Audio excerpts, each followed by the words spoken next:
How to fix Swiggy app multiple accounts detection problem.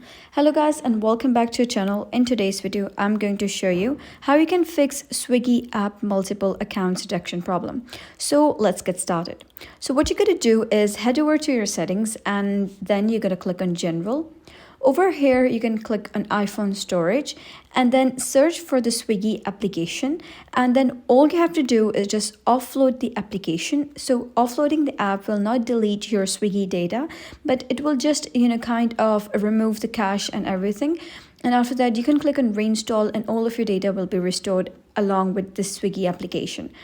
So if you do that and the issue is still there, then you can head over to your app store, search for Swiggy application and click on update if there are any updates available. However, if the app is updated and still you face the problem, you can just simply go and delete the application and then reinstall.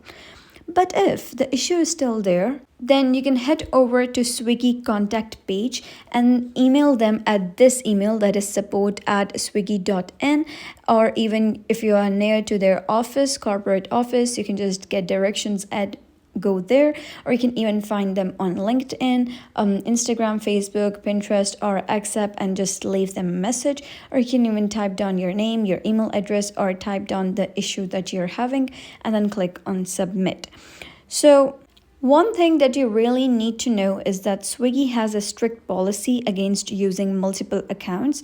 So if you're facing this issue, make sure you're only using one account. If you've accidentally created more than one, it's best to stick to a single account to avoid any restrictions or bans.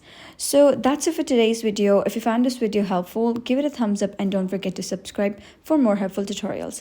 I'll see you in the next video.